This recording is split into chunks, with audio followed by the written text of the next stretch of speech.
All right, we are live. Hello, welcome. Thanks for joining. If you're joining us live tonight, as always, you could support the show by going to friendlyatheist.com and subscribing to the newsletter there. You can also go to patreon.com/Hemant and you could support the show that way if you're able to. We're getting started a little early today because why not? Oh, I forgot I have this banner. Hey, like, subscribe, and donate. All good stuff. Um, Den is here. He is helping with moderation. So if you have questions or comments, leave them in the chat. We will make sure I get to them in between stories. And oh boy, we got so many stories. Let me set up a couple things here, and I think we are good to go, and we'll get started then.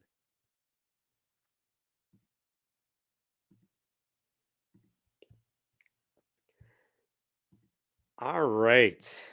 People will chime in whenever they arrive, whatever. Okay. Maybe you've been wondering this past week, as I have, if you're a Christian pastor, how do you sell your congregation on this war of choice that Donald Trump is waging in Iran? Like, if you're trying to argue to your congregation that, Jesus is a man of peace, how do you argue, like, yeah, but we don't like that other country, so let's just bomb a girls' school or something like that? And I mean, I'm not putting it past them. I know they can justify anything the Trump administration does. But I do want to show you how one congregation in particular has promoted this war, despite anything they might hear about Jesus otherwise. And it's taking place at Cornerstone Church in San Antonio, Texas. And the guy running this church, you may have heard of him, is John Hagee. He's very much a mega cultist. He's been around for several decades. But I want to show you what they did on Sunday, last Sunday, which is like 24 hours after the bombing began. Meaning, as soon as this war started, this church is like, we need to change the sermon so that we can make it all about how to get this group of people in Texas to support Donald Trump. And I want to show you what they did at church. Let me see if I can get this to work. I'm going to play you just a little bit of their service from March 1st. And I want you to see what's going on here. They're about to start the sermon. This is the mega church. You could see it's pretty crowded. They just finished their singing, and they're about to introduce John Hagee to deliver the sermon. But before they do, they made a freaking trailer. They made a 1-minute trailer before the sermon to advertise the war. Are you ready for this? Let's watch this together. Oh, come back. There we go.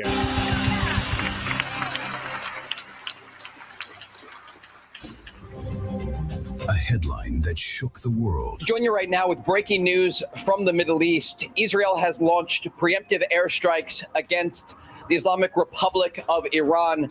The United States military began major combat operations in Iran. Sirens are wailing, and prophecies written thousands of years ago are stepping onto the world stage. Explosions over Tehran, retaliatory strikes, nations choosing sides. And the world asks, is this just another war?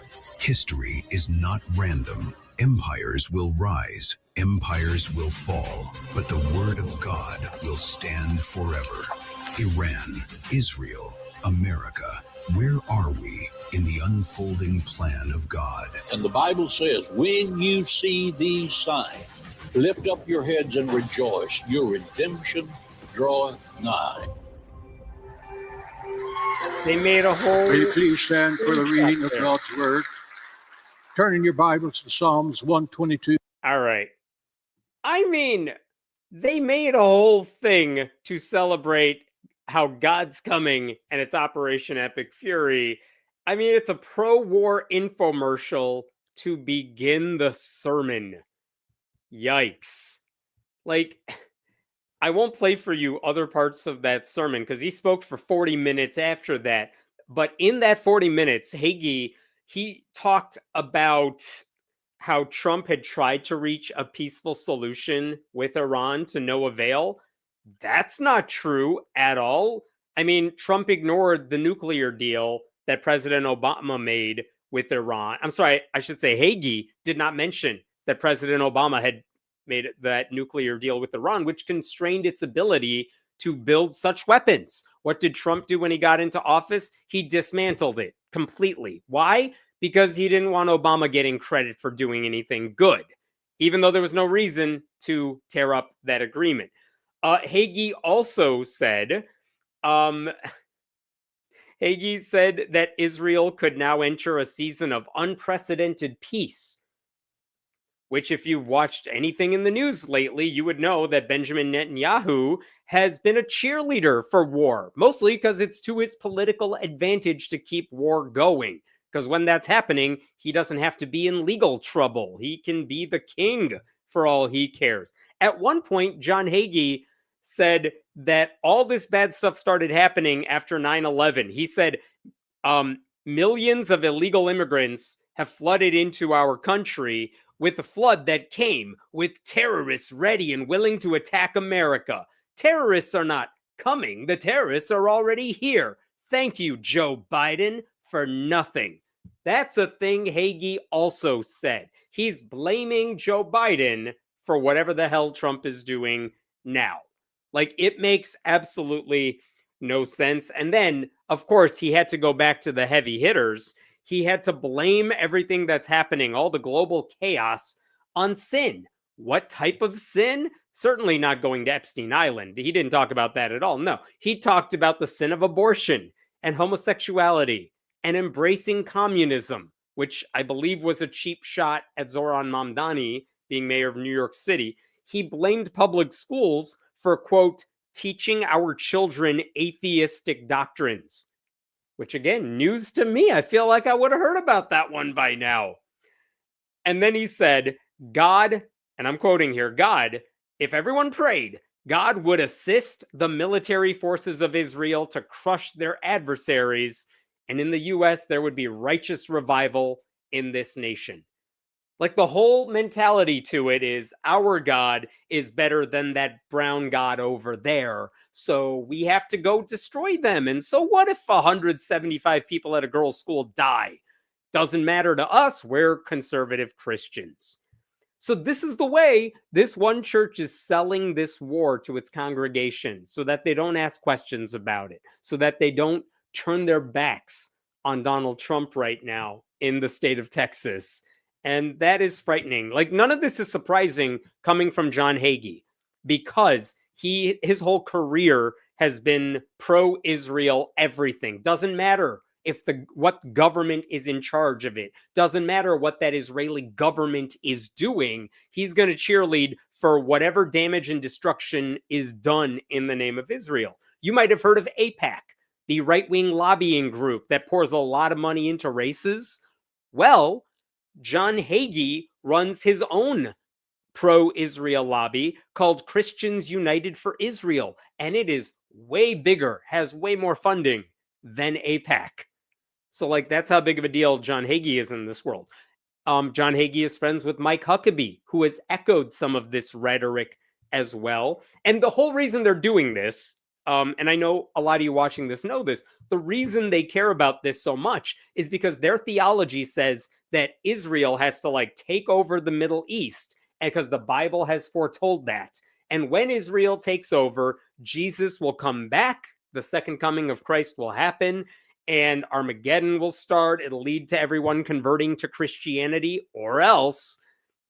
And so they're very much all for Israel doing anything to wipe everything around Israel off the map. And that is frightening.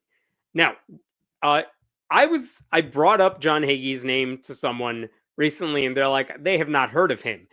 And then I realized, oh, right, I am old. Because you may recall back in like 2008, when John McCain was running for president, John Hagee endorsed McCain because he was the Republican nominee. And reporters, they existed at the time, reporters were like, wait, John Hagee endorsed McCain? John Hagee said a lot of crazy stuff.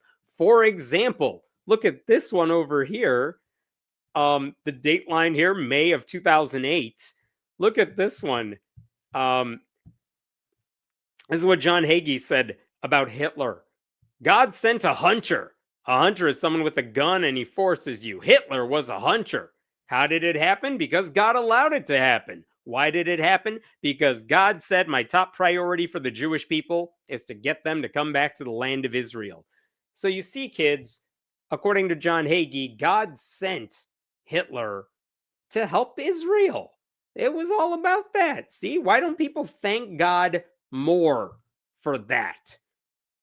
He also had this one when asked, who caused the Holocaust? You could give the obvious answer, or you could give the John Hagee answer, which is, I don't know, he called Hitler a half-breed Jew, which, not helping, but that's a thing.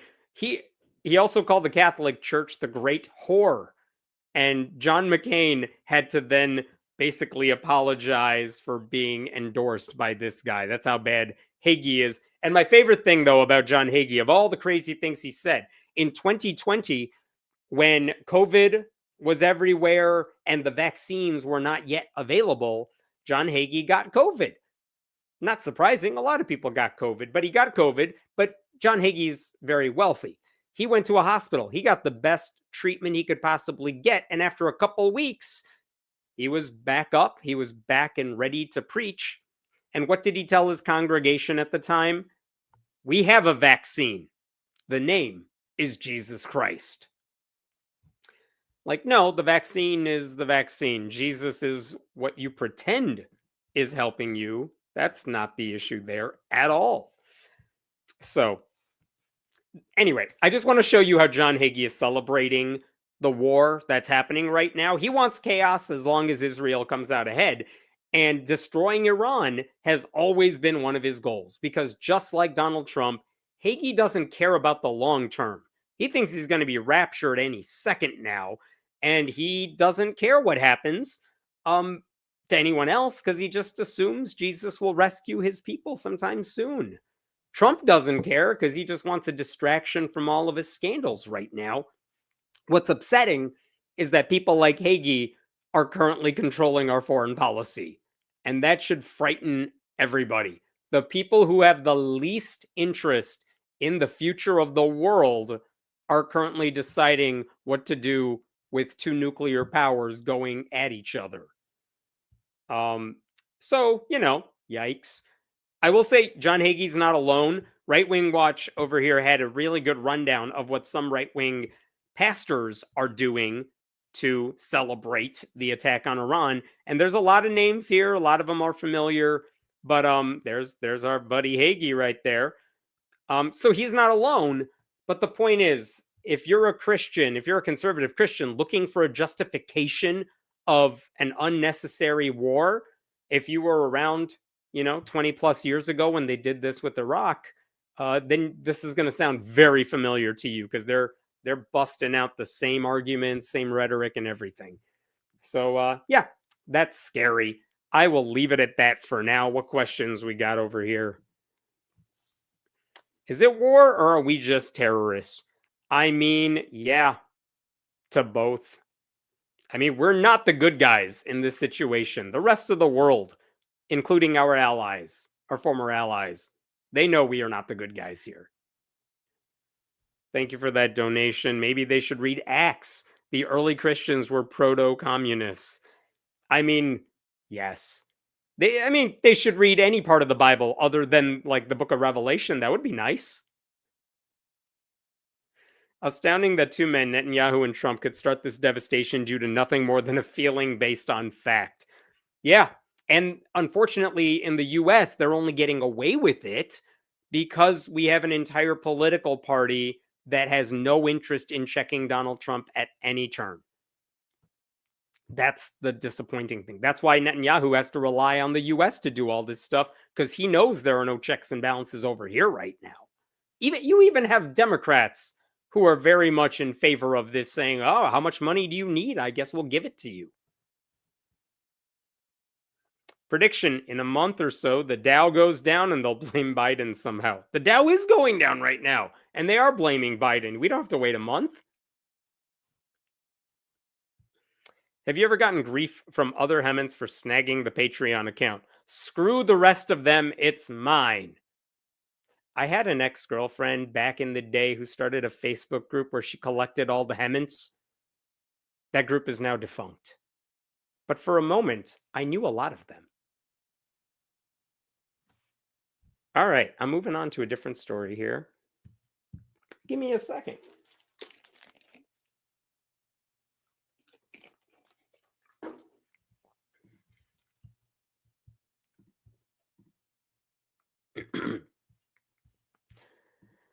Okay.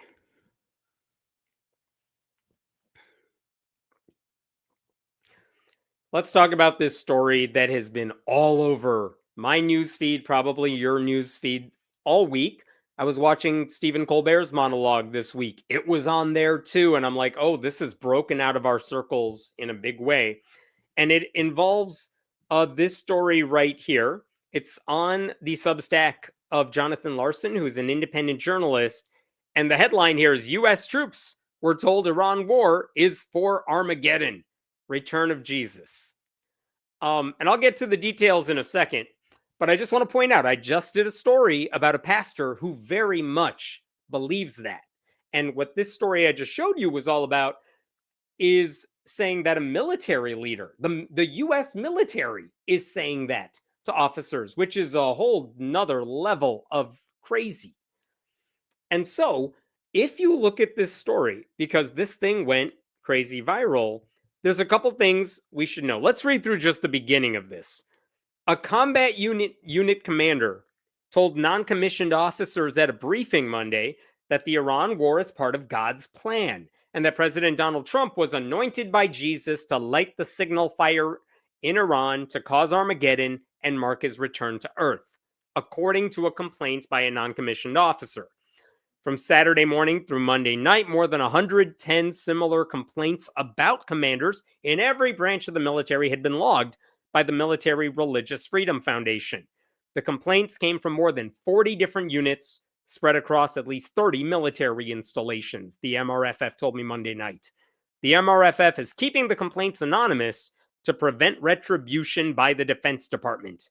The Pentagon did not immediately respond to my request for comment. And there's one other thing here that the non-commissioned officer wrote to the MRFF that their commander urged us to tell our troops that this was all part of God's divine plan. And he specifically referenced numerous citations out of the book of Revelation referring to Armageddon and the imminent return of Jesus Christ. I want to scroll down really quick here to the actual letter. This is important, so I want you to see this. This entire article is based off of an email that was sent to MRFF. And you can see it says at the top here, it's redacted by MRFF. So these things in parentheses that I've highlighted here have been changed by the organization to not give away any personal information. But I'm just going to scroll down to an important bit down. Look at this part right here at the top of my bit. He had a big grin on his face when he said all of this, which made his message seem even more crazy. And I'm going to show you one other bit here. Besides myself, I am reaching out to MRFF on behalf of 15 fellow troops. I know you asked me about the religious views of our group who has requested help from the MRFF. I can only tell you that I am Christian, and at least 10 of the others are also Christians. One of the others is Jewish, and one is Muslim. I don't know the religious or non-religious status for the other 3 at this time. Okay. That is the original material that Jonathan Larson was working off of when he wrote his article that went viral. And how viral did it go? Well, The Guardian picked up on it real fast. Look at this. U.S. troops were told war on Iran was all part of God's divine plan, Watchdog alleges. Here's another from the New Republic. Military leaders say Iran war is so Trump can bring about Armageddon. I believe this is the one quoted on Colbert and other places as well. So why are we talking about this? Because I read that article. I saw it going viral, and I'm like, wait a minute. There are a lot of red flags here. Why aren't any of the journalists at these larger news outlets asking any of the questions that I have? And because they clearly are not. The New Republic article, the Guardian article, all of these articles you've seen about Armageddon and the military, they all say, they cite independent journalist Jonathan Larson, and they cite the Military Religious Freedom Foundation and its president, Mikey Weinstein. That's it. So, some questions that you should be thinking about when you see this. How come no other reporters heard about this? How come Mikey Weinstein's the only guy to hear about what this commanding officer said to his non-commissioned officers? No one else heard about this? That's weird, right? How come all these soldiers, 15 of them apparently, with one spokesperson, how come they all went to MRFF and not, say, a credible military reporter? Because they do exist. I mean, whether it's Stars and Stripes, like the military newspaper, or someone from a national newspaper, the New York Times, who has a military reporter, those people are out there. They would very much be interested in this story. Why did they go to an organization that virtually no one has heard of? That seems like an important question. Here's another one. Mikey said there were 110 similar complaints in every branch of the military, spread out over 40 units. Okay, if there are that many complaints, though, how is this one organization the only one that's heard about any of them? That's weird, right? By the way, on MRFF's own website, it didn't say 110 complaints. The number jumped up to over 200 calls from more than 50 military installations. And that was on the same day, within the same hours, I think. Also, other questions. Who's the officer, who's the commander who said the Armageddon stuff? Why don't we have that dude's name? I kind of get why we don't have the complainant's name, because that person wants to remain anonymous. But I get that person's name, that person probably doesn't want to go public. But shouldn't someone know who made the complaint? Because not a single reporter knows who it is. Okay, so here's the thing that I noticed when I saw that letter sent to MRFF that I don't think outsiders really understand. I want to show you this one more time before I show you what I'm worried about. Look at this part right here. This section highlighted. Besides myself, I'm reaching out to MRFF on behalf of 15 fellow troops. By the way, let me break down what their religious labels are. And that made me laugh because I'm like, that's funny, because that sounds like every single email I've ever seen MRFF publicize. For example, here's one from last month. Look at the date on this. January 13th, 2026. It's not about the war in Iran. It's about something totally different. But look at what this anonymous complainant wrote. I am the spokesperson for 32 members of several units under these commanders. All 32 of us consider ourselves to be new clients of the MRFF. Although I am personally an agnostic, I was raised Protestant. Of the remaining 31 troops reaching out here, 25 are either Protestants or Catholics. The others are Jewish, Muslim, and Buddhist, with 2 describing themselves as being secular. So you see, every time MRFF has a complaint, here's how it works. One person is going to write a letter to MRFF, and before they do, they take a straw poll of everyone in their unit. Hey, everyone, I'm about to complain to a group most of you have never heard of. But before I do that, let's have a show of hands. How many of you believe in our Lord Jesus Christ? Got it. How many of you are any of the other religions? Because we want to get a diverse group here. I swear, every single letter to MRFF reads the exact same way. Here's another one from 2024 about Halloween costumes, and there was a religious problem. Check this one out. Look at the date, October 3rd, 2024. Hello, MRFF.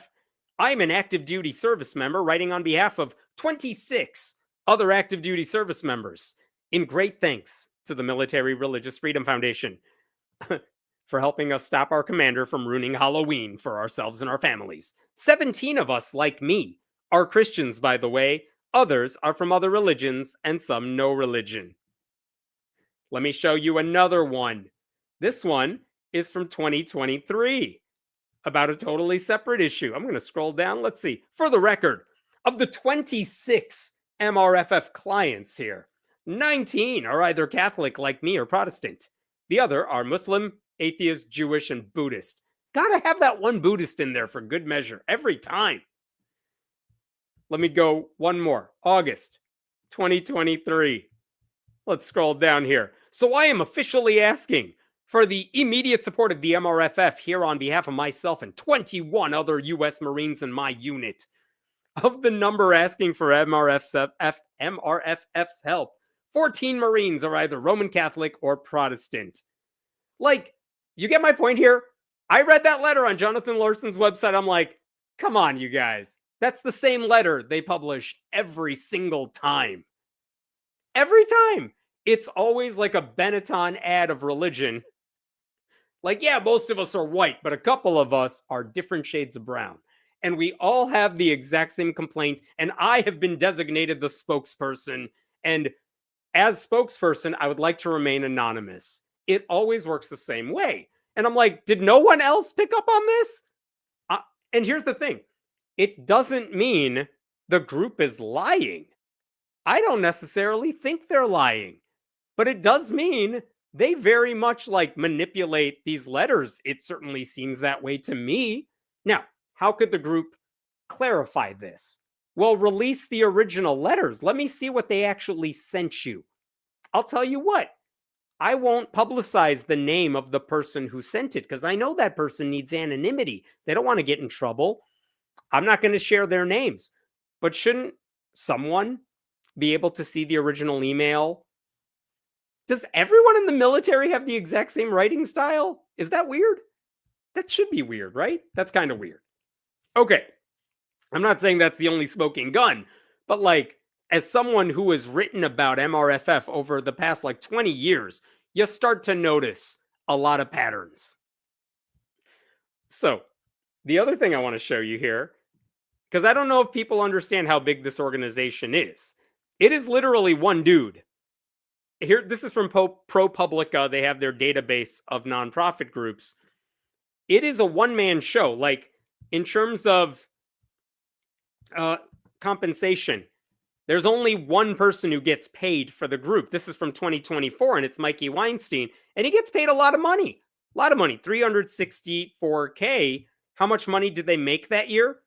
$762,000. They make a lot of money, and Mikey takes about half of that. I'm not even saying that's a good or bad thing. Whatever. It's your organization, man. But this is not a nothing burger of a group. It's just a one-man show.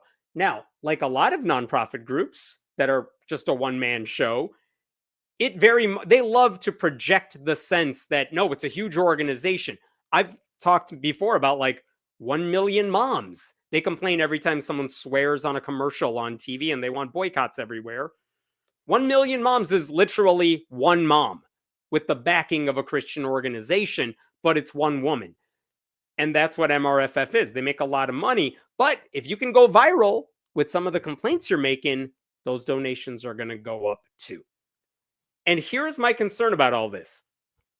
What happens if someone from the Department of Defense, Pete Hegseth, what if they just say that's a lie? It never happened. Liberals are lying because they don't support Donald Trump. If he said that, how do you counter that at this point? Because we don't actually have any proof that some commanding officer said any of this stuff about Armageddon. We don't have a name. We don't have the original email. We don't even know who made the complaint. And that's my fear. It would be very easy for the MAGA crowd to say these people are making it up. They have no proof.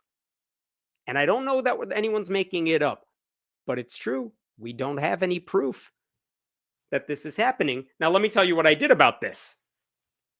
After I saw that story going viral, I have written about MRFF in the past. I know Mikey. I called him up and I'm like, Mikey, this story's going viral. It took me a couple of calls to get through to him because every reporter in the world apparently wanted to talk to him that day. And I'm like, do you have the original email? I would like to see the original email because it would help me try to make the case for why this is a concerning story. But right now, no one's seen the original email. So he's like, don't worry, I will send you the original email. He sent it to me. Do you know what he sent me? He sent me the Jonathan Larson email that everyone has seen by now. He sent me this one right over here, just like this, with the redactions like that. And I'm like, that ain't the original email. I want the original email that you did not manipulate, that actually has all that information in there. Not because I'm going to publicize it, but because I need to know that this is legit. Because if you're a reporter who wants to verify any of this, you bet your ass I want to call the commanding officer. I want to get him on record and say, did you say this stuff? I want to talk to the officers.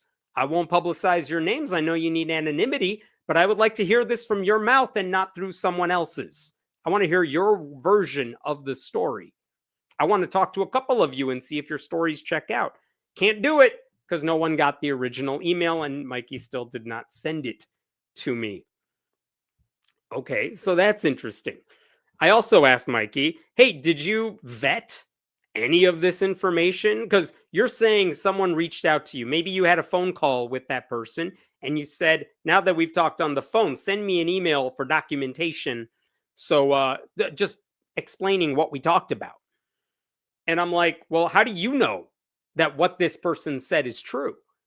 And the answer, and I'm paraphrasing here, the answer is, it's not my job to vet this. My job is to amplify the concerns of my clients. He basically takes everything they say at face value. He's not in the business of doing any journalistic work here. He's not in the business of confirming whether it's true. He is just in the business of taking their complaints and spreading them to a wider audience, which again is scary to me, because if you're a bad actor who wants to make liberals look bad, it would be very easy to use that guy to do it for you. Now, here's another thing. This was something in Larson's article that people made a big deal about, right? Look at this right here. From Saturday morning through Monday night, more than 110 similar complaints about commanders in every branch of the military had been logged by MRFF. Well, that sure as hell makes it sound like 110 different complaints were made that commanders were using Armageddon language to talk about the war in Iran. And I asked Mikey, you got that many calls suggesting that using like the Armageddon language? You know what he said to me? No, we got one. It was from that dude. It was from whoever made that complaint. They got one call, one email about someone using Armageddon language. Those other 110 calls are about totally different issues. Maybe church-state separation related, but like they weren't about the Armageddon thing. They were just random other calls they got. And because this story is going viral, well, I'm sure they're getting even more calls like, hey, well, this is my officer, my commanding officer, and he's imposing Christianity on me. And maybe that's true, and maybe that's a legit concern, but it's not this story. So let's recap what we have here, okay? Everything that you have seen about Armageddon, that language, is based on one phone call / email made by an anonymous person. We have no idea who it is. We don't know who it's about. One phone call or email made to Mikey Weinstein at MRFF, who did no vetting, but he amplified it. He found one reporter willing to bite. A reporter, I'm guessing most of you have not heard of. That reporter was basically a stenographer. He just repeated everything Mikey put out in his press release, more or less. No additional information other than I reached out to the Department of Defense. They did not respond for comment. They just put it out there. And as soon as that journalist put it out there, boom, whole thing goes viral. Everyone's now seen this story. And it's all based on a very, very unverified, flimsy, single account. And I am not saying it's a lie, because I just did a story about pastors who believe exactly this thing. But I am saying, if you're even a quasi good skeptic, you should be asking yourself, where is everyone getting this information from? And I am telling you, it has not been verified yet. Stop spreading it like it's true. I'm surprised how much that took off and how few questions people are asking. Can I say one more thing about this? Snopes did an article about this claim. Like, did a commanding officer somewhere say this thing about Armageddon? You know what their answer was to all this? We can't confirm it. We're not denying it, but we cannot confirm it because no one has the information we need to verify it, which is true. So even Snopes has not verified this one. Okay. I'll stop there. It's been frustrating for me because I've spent a couple days trying to tell people stop taking this story this seriously. It's not vetted. It's not verified. And what's that line? A lie travels halfway around the world before the truth can even put its feet in the ground. Something like that. I don't know. But it's been frustrating watching the lie spread like crazy. I will say I've had a few reporters from different news outlets reach out to me personally and just say, thank you for doing some fact checking on this, which I appreciate. But whatever. I don't know what else to do at this point. All right, what questions we got here? Thank you for your journalistic integrity. You know what? I appreciate that. I wouldn't even say I did anything worthwhile other than I asked some basic questions that I cannot believe no one else is asking. I don't think it takes a journalist to do that. It takes someone who's like, wait a minute, where did this story come from? That's literally all it is. And in this case, the one advantage I had is, wait a minute, I know that guy. And he can be kind of sketchy. He says stuff. He's great for sound bites. He'll give you the sound bite you want. But also, if you're looking for information to back up what he's saying, especially on something like this, you're not going to get it. Sometimes I will say MRFF has pictures to back up the claims they are making about pushing Christianity on people. Sometimes they write letters to military officers saying, we have evidence you did this. What are you going to say about it? And they get results. It's why I cover them, because they actually do some good work sometimes. And then other times they do things where I'm like, wait a minute, that seems weird. It's a sensationalist story. Of course it took off like a rocket. Yeah, you're right. And I saw it take off in my corners of the internet among people I know and respect. And then I'm the guy who's like, wait, you just read this thing. Maybe check this out. Here's my article on it. Don't think I've ever heard of MRFF. They exist. They've been around for like a couple of decades. Not huge. Like I said, staff of one. And I got some volunteers and boards and stuff like that. But that's about it. But why would they make it so obvious? What does that gain them to have these demographics? You're talking about the, I represent 47 people, of whom 42 are Christians, 3 are Buddhists. Yeah, that whole rhetoric. I don't know. I think it bugged me once you notice it in their press releases, you can't not notice it anymore because they always read the same way. It always includes the listing of everyone's religion. Like if I worked at an office, I have no idea what that number would be. But apparently in the military, everyone in every troop knows every religious background of everybody. But also they all say, hey, Mikey, without you, we could not do any of this. So we salute you. We love you. Keep up the fight. Keep up the good fight. And it's like, Mikey, did you write this? I don't think you did. I'm not saying you did. But if you were to write a letter, it probably would read like this, wouldn't it? Is MRFF part of the military or independent from it? Independent. No connection to the military. Mikey was in the military according to his bio. Oh my God, I forgot to tell you my favorite thing about Mikey. If you look up his biography on MRFF's website, you know what it says in his bio? I got to find it now. Everyone talk amongst yourselves. If you look up the About Me page. Like, who is this guy? Who are these people? There is one section in the biography that makes me laugh every time. Here we go. Look at this. Look at this. Come on. Come on. Work. Here we go. This is the bio of Mikey Weinstein. And I'm going to go down to the last paragraph. The last paragraph's right here. Look at this.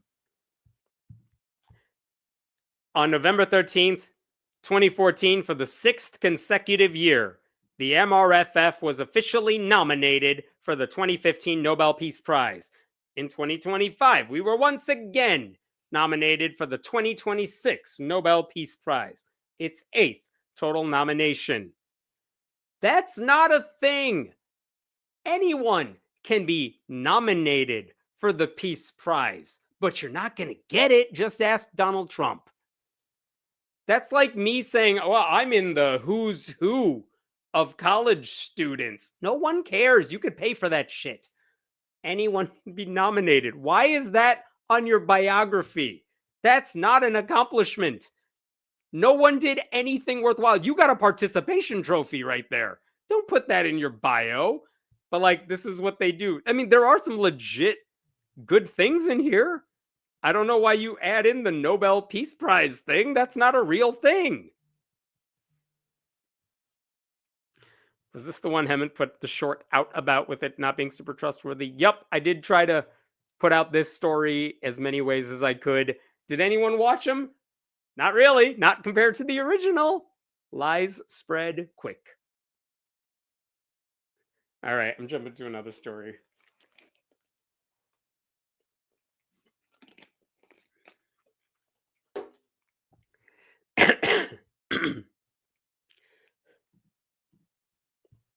We're going to talk about something that's not the war.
Okay.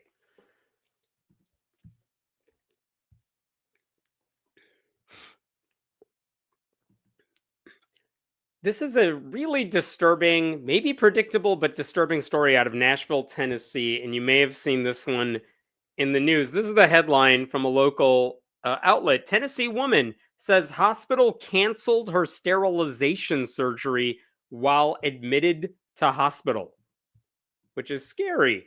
According to this story, this woman, she's a young woman. She knew she did not want to have kids. And partly that's just a personal decision. She knows herself. She knows she doesn't want to have kids. But also she lives in Tennessee. Very red state, very anti-abortion state. She knows if she were to get pregnant and she wanted an abortion, she would not legally be allowed to get one in Tennessee. And they could prosecute her if she tried to cross state lines to get one. It is not safe to be a pregnant woman in Tennessee right now, like a lot of red states. And here's this woman thinking, well, you know what? I don't want to get pregnant at all. Not accidentally, but not for real either. So the easiest thing for me to do is get sterilized. So she spoke to her doctor. The doctor said, yeah, I can perform that surgery for you. I have privileges in this local hospital. I'll set it up there. She paid for the surgery. She was in the operating room. And by the way, the way she was doing the sterilization, they were going to remove her fallopian tubes altogether. Like not a tubal ligation. They were removing the tubes altogether. She paid for it. The IV was in her body. And then the administrators at this hospital apparently told doctors, you cannot perform this surgery. We are canceling it now. As she is in the operating room. And this is what she told this local news outlet. Look at the top of your screen here. Since I was young, I never wanted kids. And I've wanted to pursue sterilization since I learned that that was something that a person could do, she said. I've tried a lot of different options for birth control. None of them have worked for me. And you got to understand, that's a scary prospect if you are a young woman living in a red state. And this woman says, she said she was told the decision came from the hospital's Catholic Ethics Oversight Committee and that the committee cited a duty to protect her sacred fertility. Why is that the deciding factor here? Oh, you're too young. You might want kids. Who knows better about whether or not you want kids? You or, the Pope. The woman told WSMV her reasons for pursuing sterilization included a history of assault, previous issues with other forms of birth control, and concerns about living in a state without abortion access. I went on birth control at a young age after being assaulted, she said. That's another big reason I wanted to pursue sterilization, because we live in a state that, you can't get an abortion. Yeah, I mean, I sympathize. What a hard situation to be in. And she's now waiting to get a refund from the doctor. I don't know what's going to happen there. But as I'm sure some of you are probably like me, you saw this story, you heard what I said about this story, and your first thought is, well, she kind of went to a Catholic hospital, right? What did she think was going to happen? And here's what I think happened from her perspective. This is me purely speculating, which of course is the mark of any good journalist.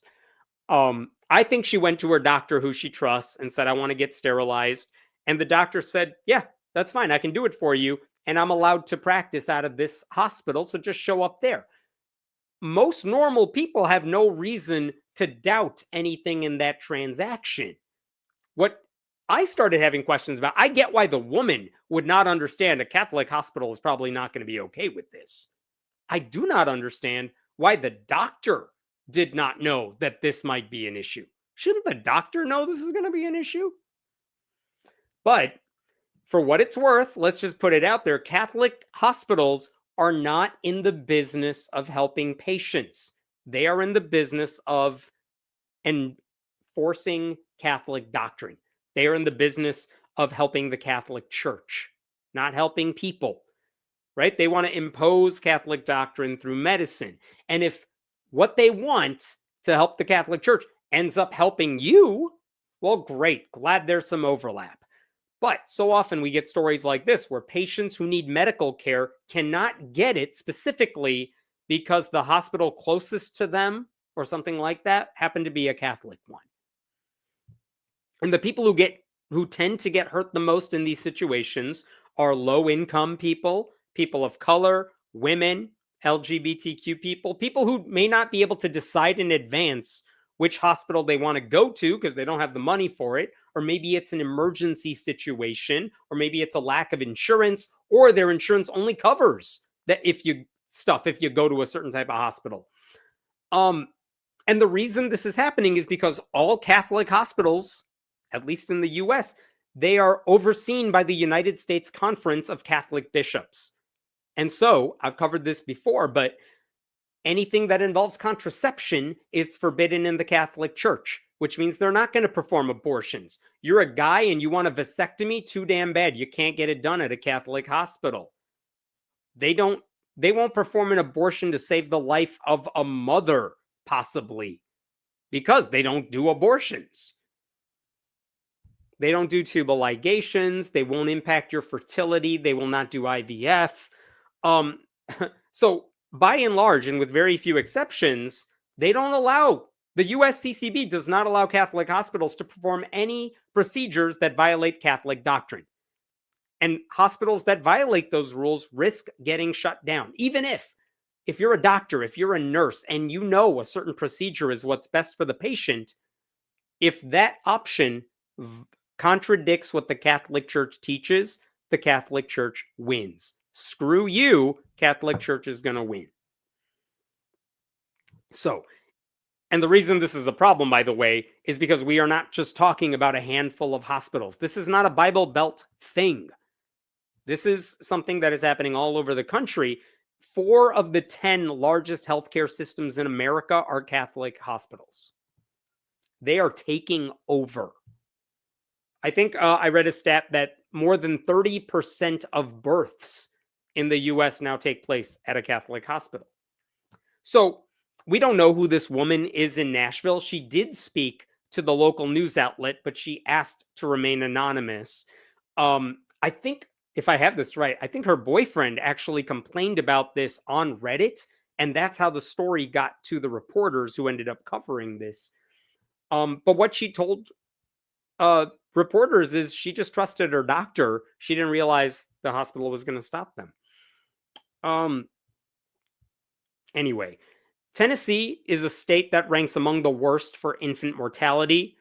I just did a story, I think a week or two ago, about a Tennessee lawmaker who sponsored a bill where the death penalty could be imposed upon women and doctors who participate in an abortion, because the state wants women to have children against their will, and the Catholic Church wants women to have children against their will.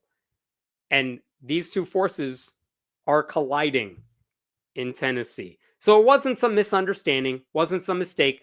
That was the system working as designed. Catholic hospitals do not believe patient care is as high a priority as religious doctrine. And that is a scary thing to think about. That means people living in Tennessee are at a higher risk. That's why Colorado did a thing a couple years ago where they passed a law requiring every hospital in the state to put a list up on their website of procedures they will and will not perform. Catholic hospitals were not exempt from that law. And that was why they passed the bill, because people who visit the website of a Catholic hospital deserve the right to know what procedures are and are not allowed. And I think every state in the country should pass a law like that, because this woman went to this hospital thinking she could get care. She didn't realize she wasn't going to a place where they care about helping you out. So maybe that's one solution. Every Catholic hospital should be forced to tell you what procedures they will not perform, so it's never a surprise. No one deserves to have that pulled on them in the middle of surgery after they already have the IV in their bodies. All right, I will pause there for now. What questions we got here? It's always been about controlling women.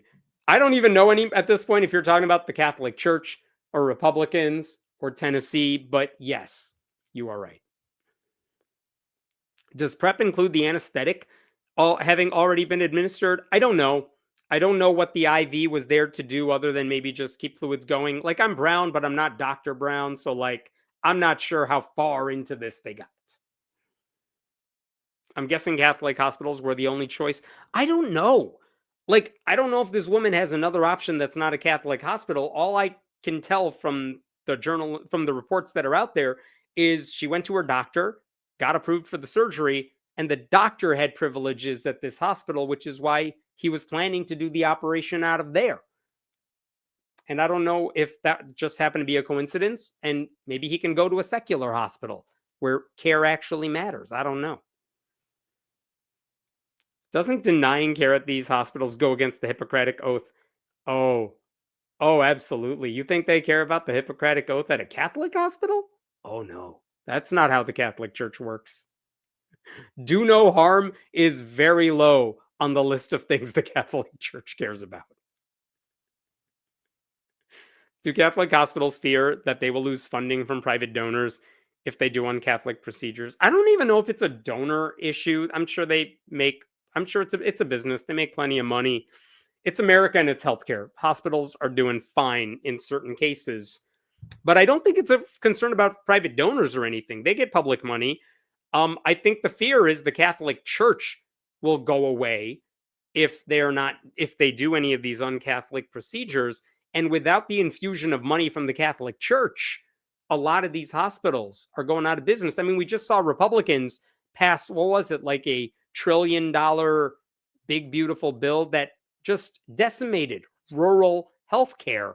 And then they put like 50 billion back into the system as if that makes up for it. It does not. But that shut down a lot of healthcare access across the country. So the fear is if you don't have the backing of people with money, you might go out of business. And if you're a rural hospital, that's got to be multiple fold. Okay, and jump into another story here. Give me a minute.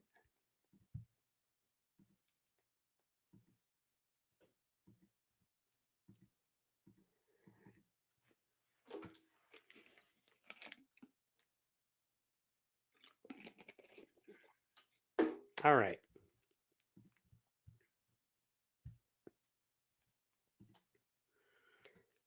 This might actually be good news. And it might be good news coming out of Texas, which never happens. But here we go.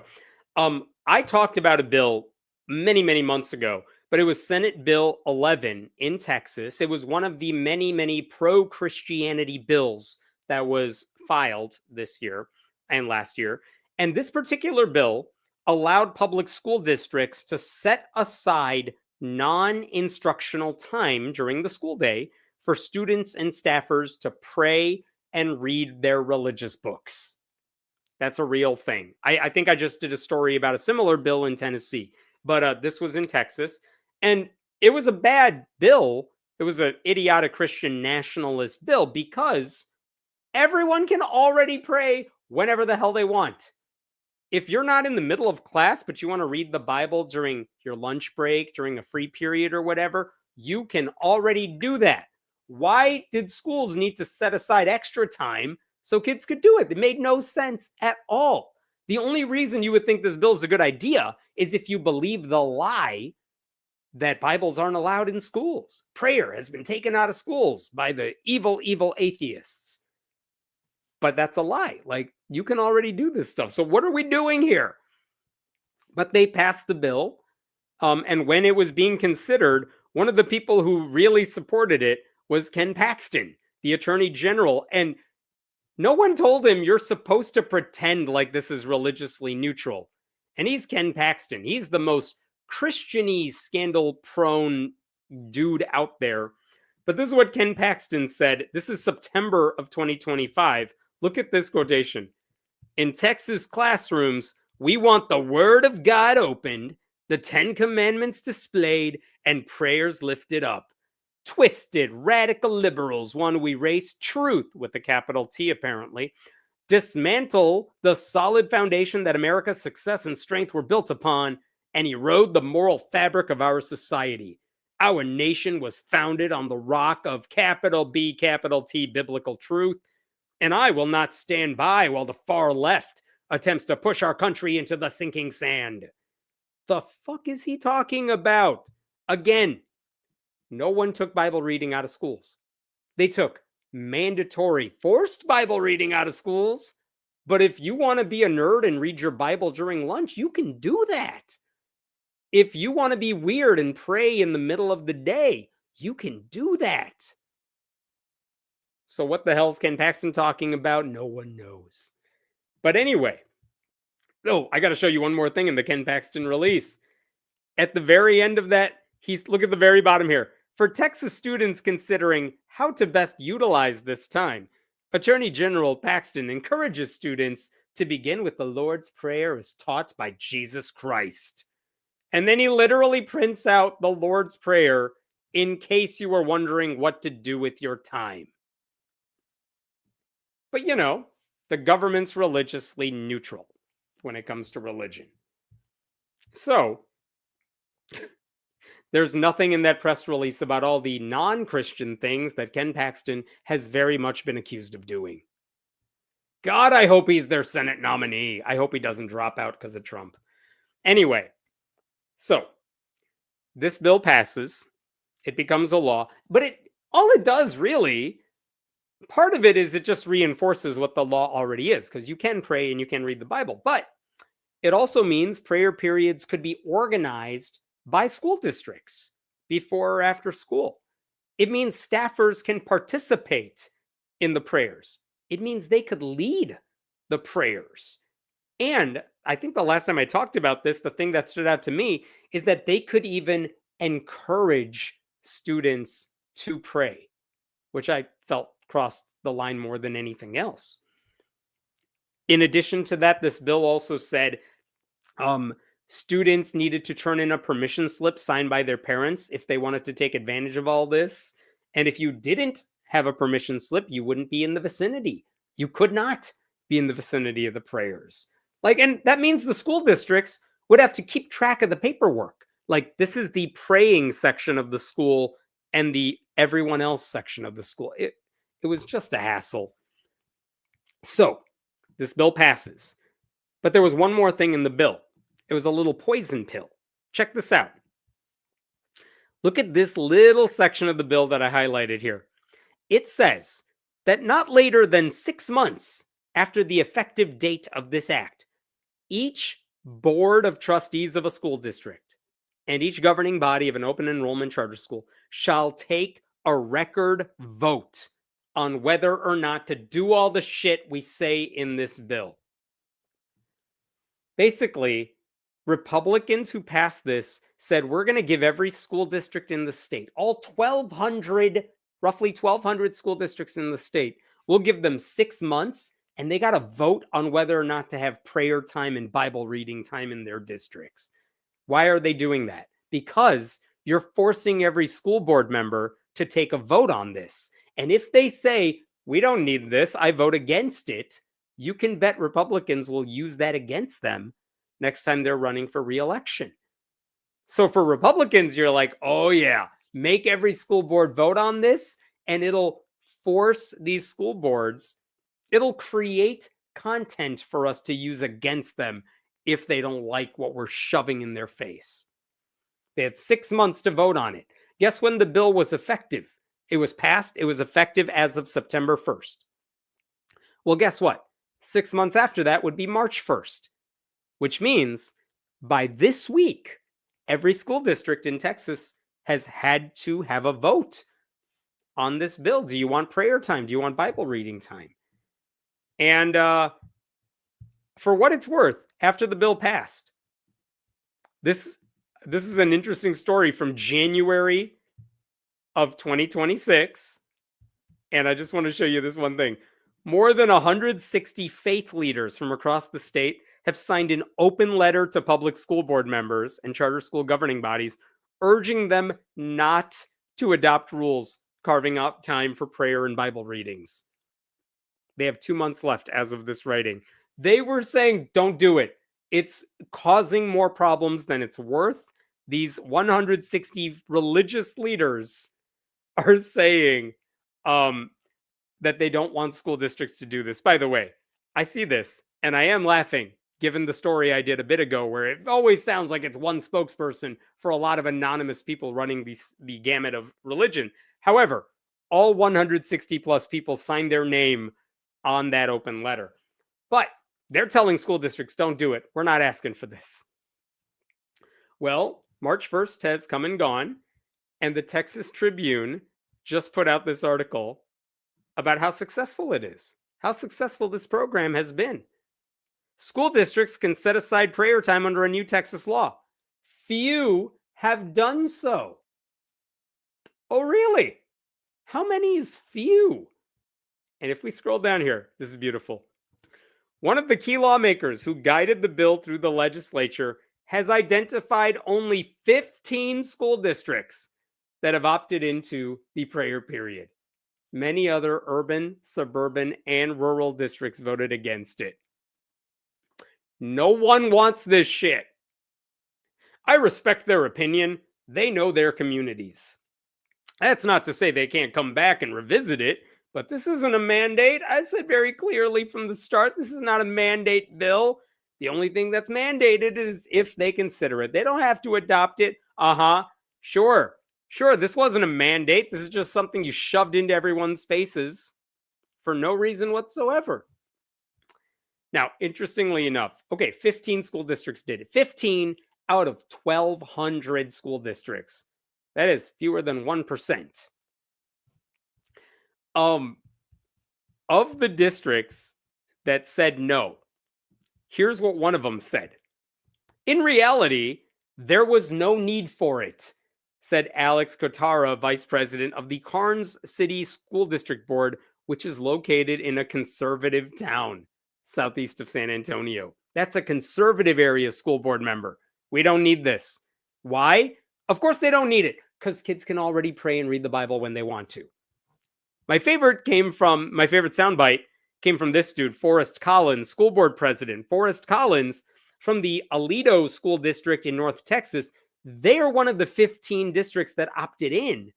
But board members didn't necessarily vote in favor of the period because they felt it expanded students' rights. Basically, the state legislature forced us to vote on something schools already support, and our vote was really just to reaffirm the constitutional rights of students. I felt like personally the bill was kind of a waste of time. It is a waste of time. So basically, this school district's like, I guess we'll say yes since that's already the law. And that's the only reason they did it. Now, I will say, by saying yes, it creates an administrative burden because you got to keep track of all these permission slips now. But they said yes, and they're like, we don't love the bill, but I guess we just got to do it, right? That is hilarious. Other school districts said they rejected the bill, the option to have the prayer period, because they felt it wasn't their role to dictate when and how kids pray, or because they didn't want to change their bell schedule. That made me laugh. In a way, this strikes me very much as Republicans trying to gerrymander. They totally thought, we're going to just shove this in everyone's faces and they're going to deal with it. And they didn't think through the consequences. And as soon as they did the dumb thing, the smarter people did a form of backlash, and now it's backfiring on the people who wanted it. Republicans in Texas thought everyone would go for their Bible time. And virtually every school district in the state of Texas said, no, thank you. We're good. We don't need this. Love it. Love it. I mean, none of this is going to stop Texas Republicans from shoving religion in everyone's faces, but maybe this sort of backlash will make them pause for like a second and just ask themselves, which battle should we fight next? Because this wasn't worth the time. All right, I will pause there for now. What questions we got here? Oh, thank you for being a member. Religion doing harm as usual. Always does, doesn't it? Does this mean that they could enforce prayers? I mean, they cannot force kids to do it against their will, but there is that peer pressure of it all. If your friends are all turning in permission slips to pray before school and you're the only kid without it, you're going to ask your parents to sign that permission slip. And I think that's what Texas Republicans are hoping for. If you could pressure kids, especially the brown ones, to sign that slip and get converted, it's a win for Republicans. So, I mean, I think that's what they were going for. Which 15? We don't have a list. The Texas Tribune didn't publish the list of all 15 districts, so I don't know which ones they are. Didn't Paxton and his wife also start a church together before the biblical divorce? Did they? I am not sure if they started a church together. I don't know enough about that, so I won't comment. Hopefully, Paxton will lose the primary runoff and be ousted from Texas politics. I can only hope this happens. Do you hope he loses? Or do we hope he stays in and then makes Republicans throw a lot of money into that race where they just bash each other for the next 2 months? And then hopefully Paxton emerges as the winner. And then everyone realizes, oh shit, that guy is so problematic. We cannot let this guy into the Senate at all. And even some Republicans stay home that election day. That's my vision of the future that I want to see happening. I don't like the idea of Cornyn just ignoring the runoff and just skating to victory because Paxton drops out. Meanwhile, I am very happy to see Tallarico win. I thought he was a better candidate. I still think he's a better candidate, even though I love Jasmine Crockett. But I was excited to see him pull away there. All right, different story.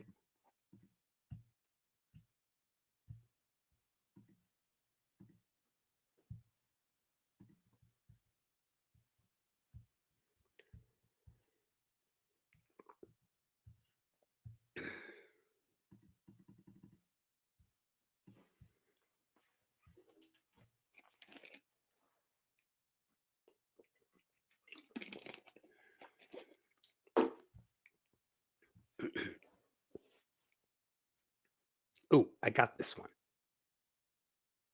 Nice. Okay. I got one more story from Texas, and it's another one of public schools just pushing back against the Republican agenda in Texas. And to make sense of it, we got to talk about the Blue Bonnet curriculum. And I've done a couple videos on this already, but the short version of it is that in 2023, Republican lawmakers passed a bill that basically spent nearly $731 billion, 731 million over 2 years, and it directed the Texas Education Agency to develop material that aligns with state standards. And the reason Texas was so willing to throw so much money at this is if they could create their own textbooks and material in-house, then school districts, in theory, do not have to purchase outside textbooks, which are more expensive. Instead of having every district fend for itself and buy all this material for their students, Texas is saying, why don't we create our own material and we could sell it for much cheaper? And it's a good use, in theory, of taxpayer dollars. And it's especially good for poor districts because they wouldn't have to buy all this other product from outside places. And no one would be forced to use this material. It's kind of like creating a generic drug, even though a brand named one is already on the market. If the generic one is out there and it's good, it would be great news for everybody, right? That was the theory here. And then the state went even further. Texas said, hey, we're going to make this in-house curriculum. And hey, poor school districts, if you use it, we'll give you $60 per student in your district to use it. So they're like dangling that carrot in front of them. We want you to take advantage of this. We will give you money. So if you're a big school district, there is a huge incentive to use this new curriculum they were developing. So the question of whether or not this was a good use of state dollars was very much up for debate, because a lot of critics said, if you have $731 million, don't make your in-house thing from scratch. Why don't you raise teacher salaries so we get better educators attracted to the field and keep the ones we got? Whatever. In any case, that would be a great idea. They did not do that. But in any case, they ended up drafting this curriculum. It was posted online. And what people found out when that curriculum went online is, oh my God, there's a lot of Jesus in here. Yeah, they're Republicans. What did you expect? And this is a headline in the 74 Million, which is an education website. Look at their headline at the time from 2024. Exclusive, Texas seeks to inject Bible stories into elementary school reading program. Yeah, that's what this curriculum was supposed to do. And one of the things they said, why is this happening? Well, look at this. Texas, the redesign sparked behind-the-scenes debate long before its release, when a leading curriculum publisher balked at the state's request to infuse its offerings with biblical content. Texas turned to other vendors. They include conservative Christian Hillsdale College in Michigan and the right-leaning Texas Public Policy Foundation. So these right-wing conservative Christian groups were writing this new curriculum that all these districts would now have access to. And this is what we talked about last time. I'll give you one example of it, and then I will move on from this, I swear. But one of the examples that they gave of how they are shoving the Bible where it doesn't belong, here's an example. Martin Luther King Jr. wrote a letter from Birmingham jail, right? Like, he was arrested during a nonviolent protest, and a lot of white clergy members urged Black Americans at the time, just be patient, fight racism through the courts, don't do all the protesting. And Martin Luther King wrote a famous letter where he said, no, protesting is what we got to do. And he wrote this short letter that kids read in school. And one of the things he wrote in there is this paragraph right here. Of course, there's nothing new about this kind of civil disobedience. It was seen sublimely in the refusal of these three dudes to obey the laws of Nebuchadnezzar because a higher moral law was involved. Early Christians protested, blah, blah, blah. Everything with Hitler in Germany was legal, but the freedom fighters in Hungary were illegal, right? Like Martin Luther King is saying there's so many examples in history where peaceful protest created change. And so what we are doing is right. Well, if you go to the Wikipedia page right now for letter from Birmingham jail, you know what you won't see in their description of that letter? You won't see a reference to that Bible reference he just made because it's not that important. But in this Texas curriculum, they made a big deal of it. This is what the guy behind it said at the time. If you don't know who Nebuchadnezzar is, you don't know what Martin Luther King Jr. is talking about. How do you make sure that you can unlock in the minds of our kids their ability to wrestle with ideas that have surfaced in great works of literature? The hell are you talking about? This guy is seriously saying if you don't understand this obscure reference to an obscure Bible story, then you don't know what Martin Luther King Jr. was talking about. That is bullshit. Of course you can know what Martin Luther King is talking about. The letter is not that like enigmatic. But this is what I mean. They would find little areas where the Bible would be referenced and blow it up into these big deals as a way to shove the Bible into the curriculum so kids would be forced to learn about this stuff. And I've said this many times. I think biblical literacy and cultural literacy is important. I think kids do need to know the story of Adam and Eve because there are so many references to it, but you got to be taught about it objectively. This is very much not what they are doing here. Okay. Anyway, this is what they did throughout the curriculum. And here's where I'm going with this whole story now. The question is, how popular is the new curriculum? Well, a few months ago, we learned that only 20, I'm sorry, I don't want to say only. We learned that about 300 public school districts in Texas were using this curriculum. 25%. It's not nothing. I don't know if I'm expecting it to be lower or higher, but about 25% of the districts are using this curriculum. And that's disturbing. That's a lot of people using this religious curriculum. But here's the other thing that is now a news story. Check out this headline. Bible-infused public school curriculum in Texas to undergo corrections for thousands of errors. There are so many mistakes in this curriculum, so many, that public school districts are basically telling the state, why did you give this to us? Everything inside of it is wrong. And check this out. Board members, like Texas State School Board members, said more than 4,000 corrections were needed. But a spokesperson for the Texas Education Agency told the AP that, hey, look, approximately 1,900 changes were already made, and there are some duplicate corrections. Most changes were proactive in response to teacher feedback or grammatical fixes, not a result of factual errors. Even if that's true, that means they spent almost $750 million on a curriculum, shoved the Bible in it, because the curriculum was written by religious zealots, not education experts. And the result is now that they have sold this curriculum to 25% of the school districts in Texas, what we are now finding is there are errors all throughout all this curriculum. There are errors everywhere. And what are we talking about? Some of it is punctuation. Some of it's formatting mistakes. Some of it is they have images in the curriculum, but they didn't have the license for it. So there are copyright issues.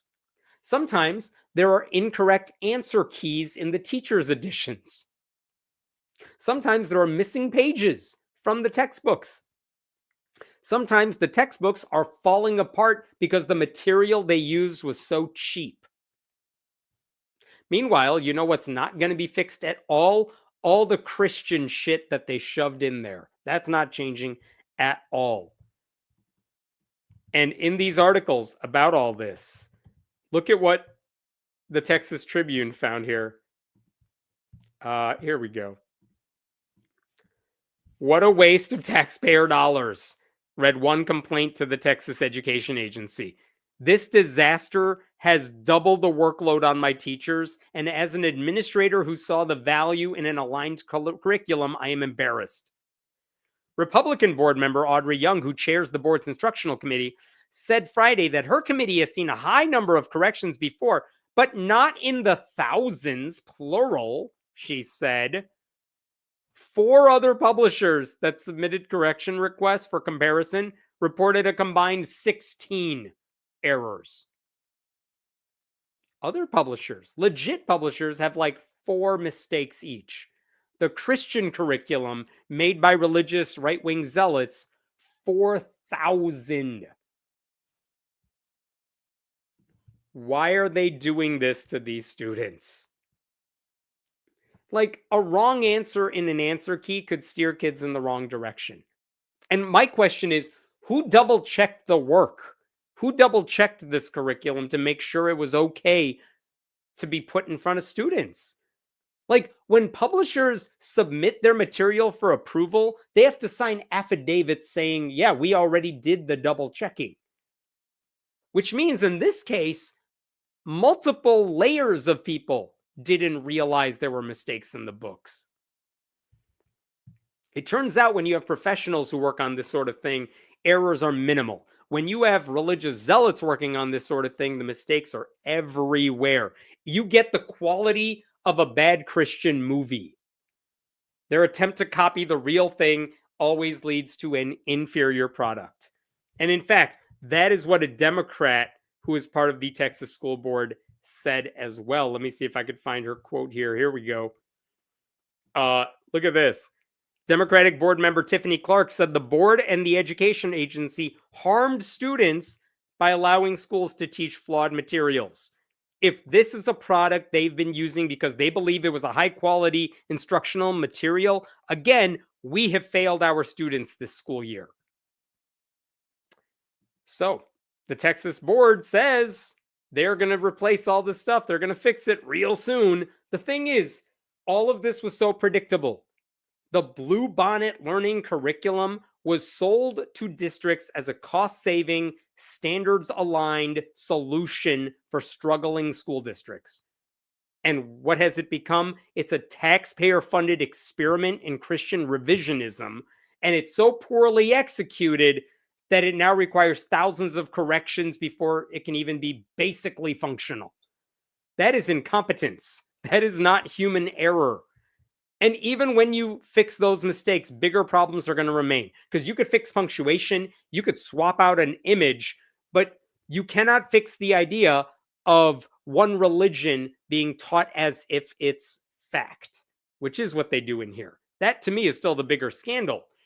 And the fact that the Texas School Board voted to fix all these mistakes, that is kind of an admission to me that they allowed this whole thing to be approved at a rushed time period, even though they knew it would be unfit for classrooms.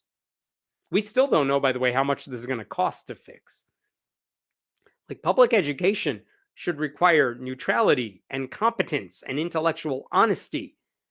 And what we learn here is when you have Republicans dominating the school board, they will gladly sacrifice all of that in pursuit of a religious agenda, and then act like it's no big deal when everyone points out all the mistakes. They've squandered the trust of so many people. And the longer this curriculum is in effect, the more trust they're going to lose. Because I promise you, this is not the last we have heard of the problems with this curriculum. All right, I will stop there. What questions we got? Texas is starting to make me miss Oklahoma. I know Oklahoma's education is on the rise. Then again, they could only go up from a rank of what, 49? We had to learn about different religions in 9th grade, and that was the beginning of my deconstruction. Yeah, I mean, I did too.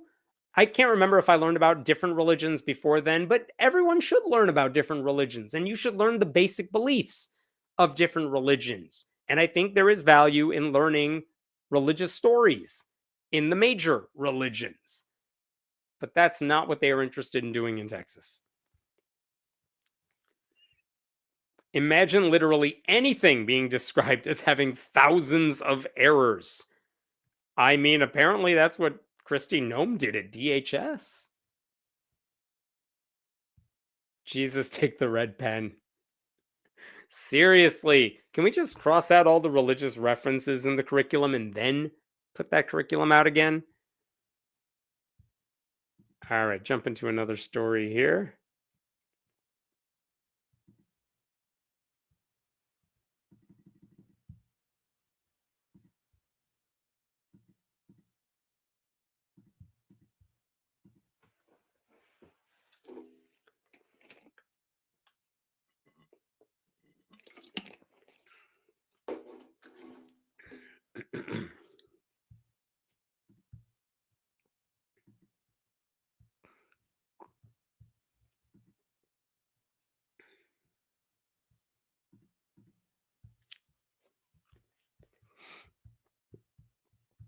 All right.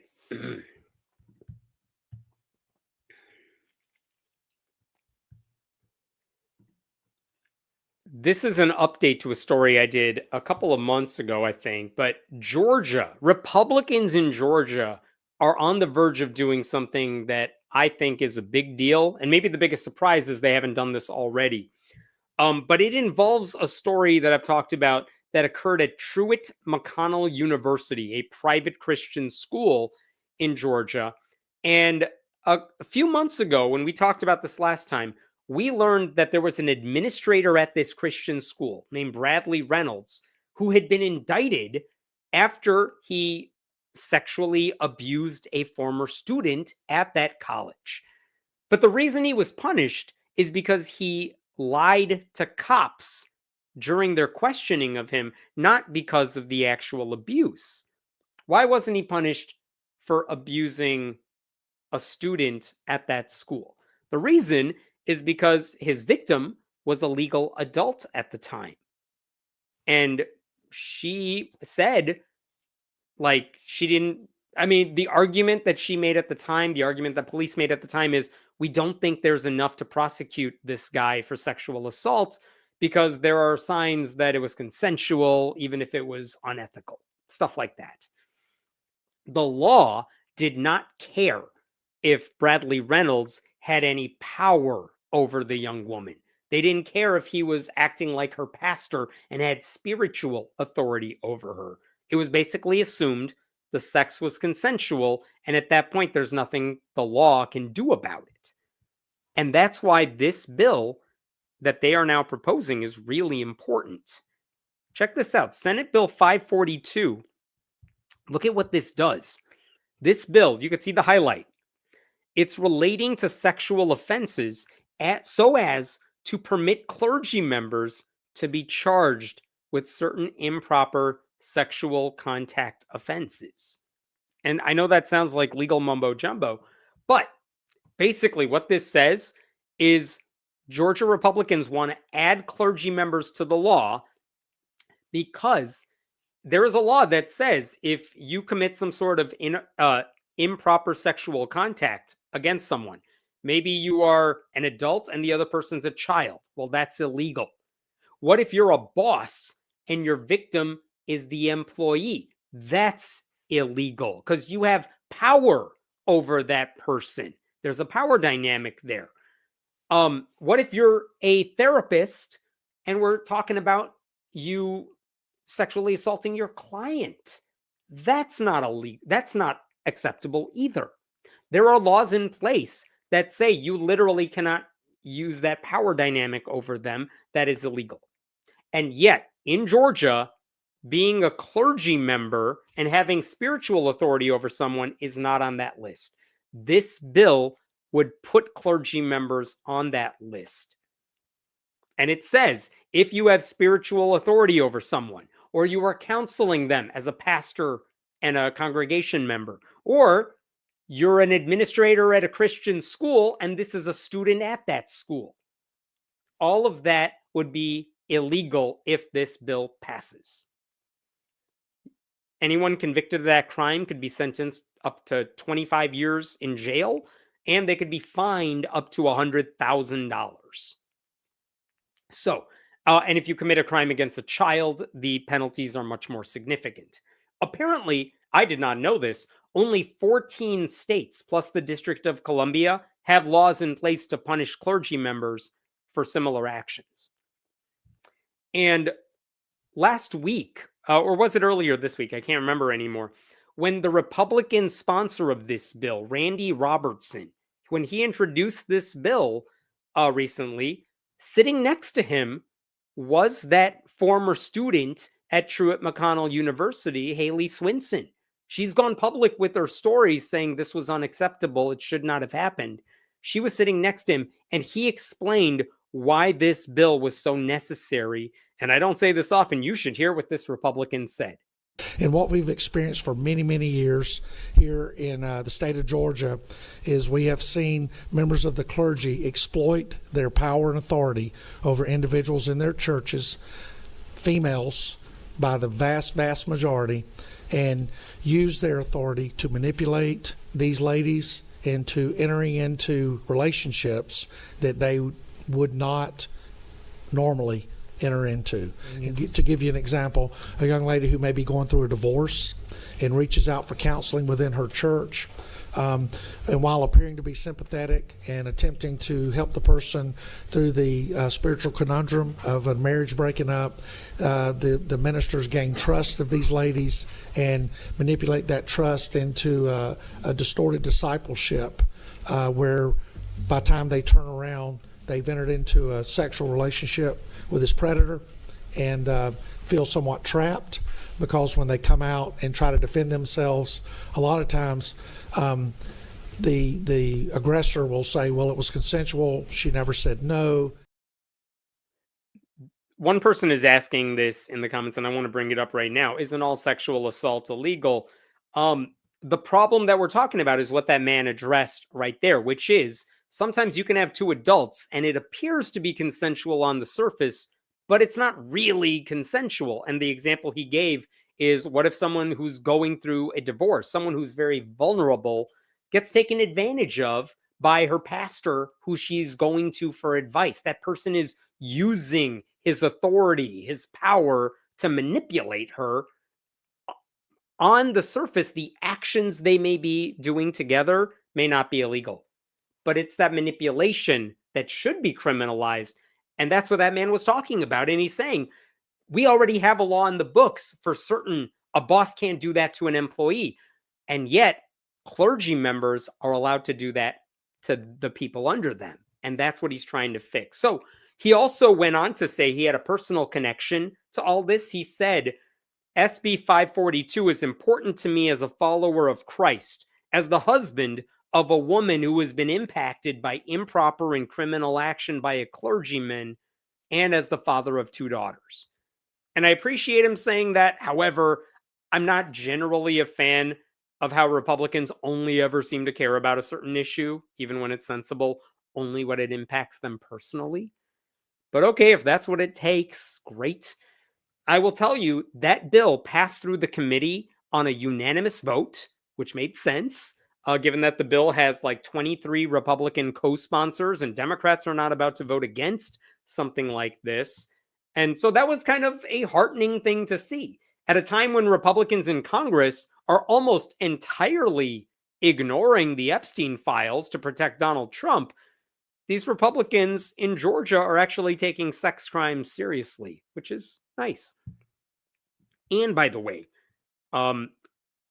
the Southern Baptists are taking this seriously too. Look at what one dude said about this bill. Mike Griffin, a representative of the Georgia Baptist Mission Board, testified in favor of the bill.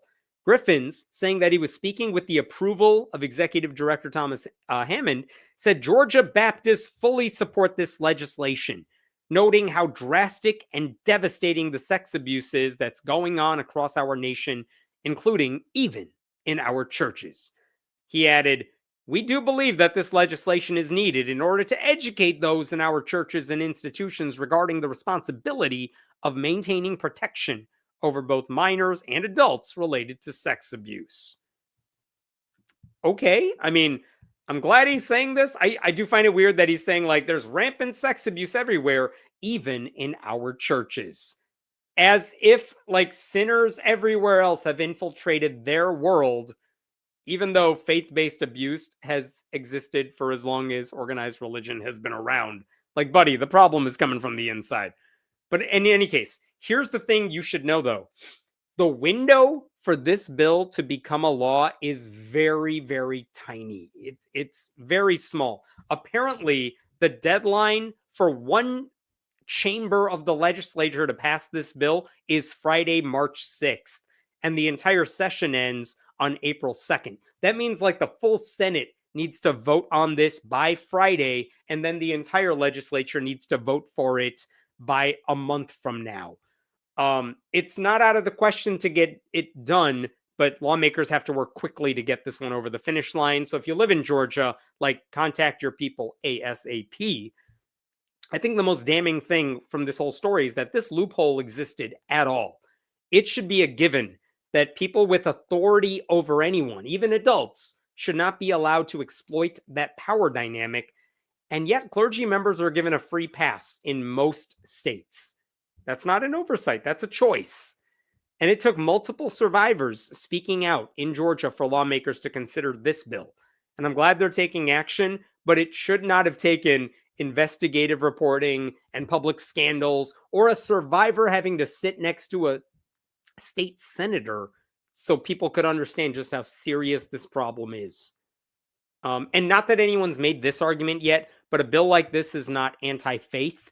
It's just pro-accountability. That is it. It's also a reminder that religious institutions are not immune from corruption. I mean, if anything, they're in a unique position to conceal it, so it's better to have laws on the books forcing them to do the right thing.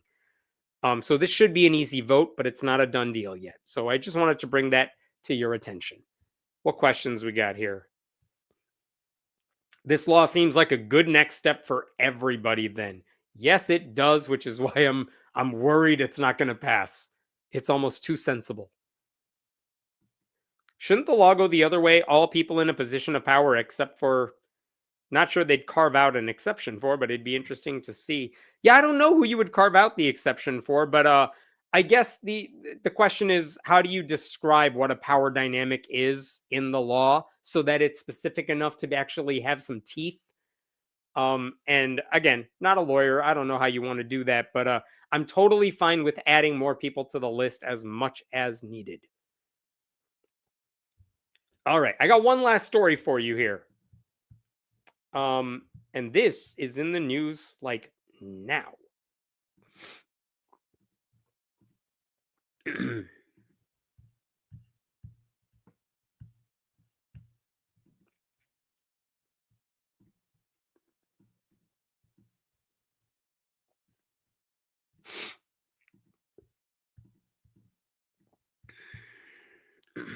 Okay.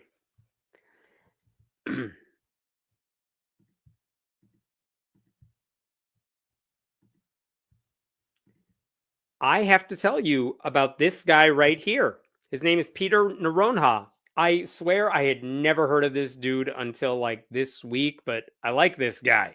It's the Rhode Island Attorney General, Peter Naronha, and he just released a big report this week against the Catholic Church, and it's a long time coming. Okay? Basically, do you remember was it 2018? In 2018, in Pennsylvania, Josh Shapiro, who was Attorney General at the time, he released a grand jury report into what the Catholic diocese in the state of Pennsylvania had done to cover up the abuse of children. And it was so big and so extensive, and they had so many testimonials from survivors. And that thing opened the door once again to various states doing their own deep dives into what the Catholic Church was up to. And some states decided in response to open up windows so survivors who were now old enough to understand what had happened to them could file lawsuits against living clergy members and people who were allowed to get away with what they did because the Catholic Church didn't stop them. That was all because of a grand jury report in Pennsylvania released in 2018. Well, when that happened in Rhode Island, they tried to do the exact same thing, get a grand jury to do to listen to testimonies, put out a report. However, the law in Rhode Island is not as strong as the laws in other states. Meaning, you cannot compel the Catholic Church to give you documents that they don't want to give you. You cannot force them to go under oath to talk about any of this stuff. And so for a long time, they couldn't release a grand jury report. That's also a law. You can't release a grand jury report, which means even if you did all that legwork, you can't just put it out there. So what do you do if you're the Attorney General in Rhode Island? Well, you do your own investigation, and that is what they released this week. This is a state that has the highest proportion of Catholics anywhere in the country. And Noronha said his office examined over 250,000 pages of documents held by the Catholic Diocese dating back to 1950. And he just released this right here. This is a report on child sexual abuse in the Diocese of Providence. And it's just up on their website. You can download the report right there. It is extensive. It is hundreds of pages long. But this is up on the Attorney General's website. And the thing I want to show you a couple things in here that I found kind of important. Let me start over here. This is a copy of the report.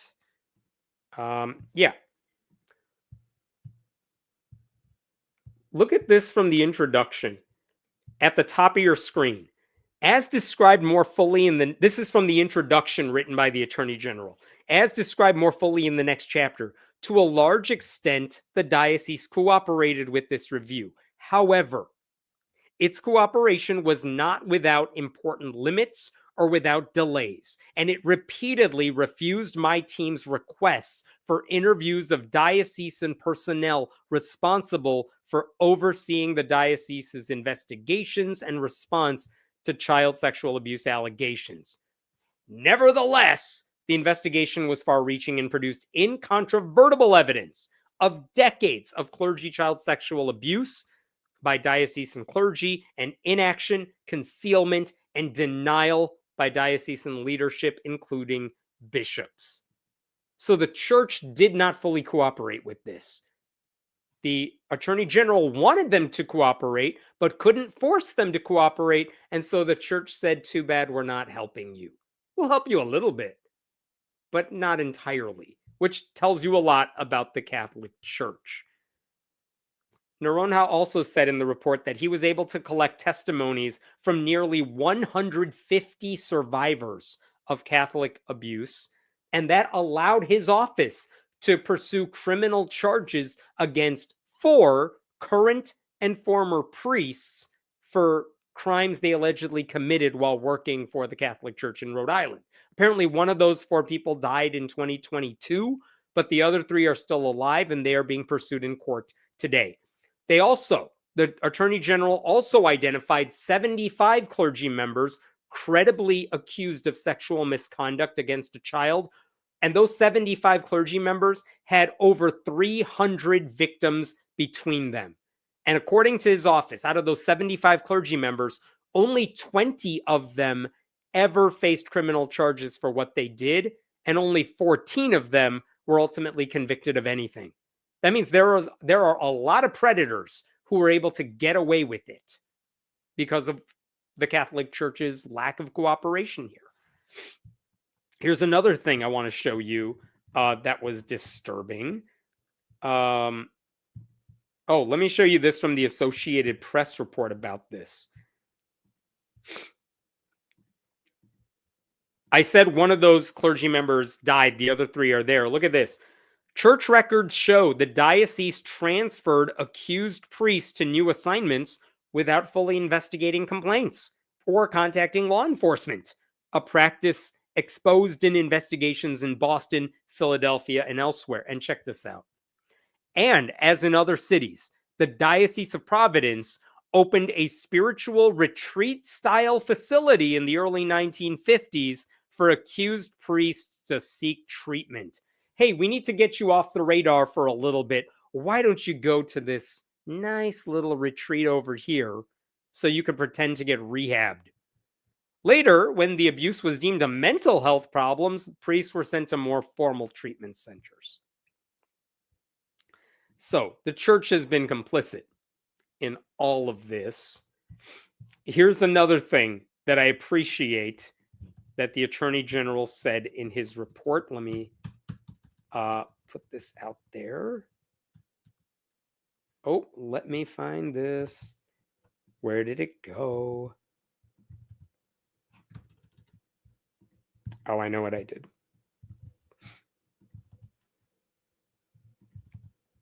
Oh no, where did it go? I'm losing the part I wanted to show you.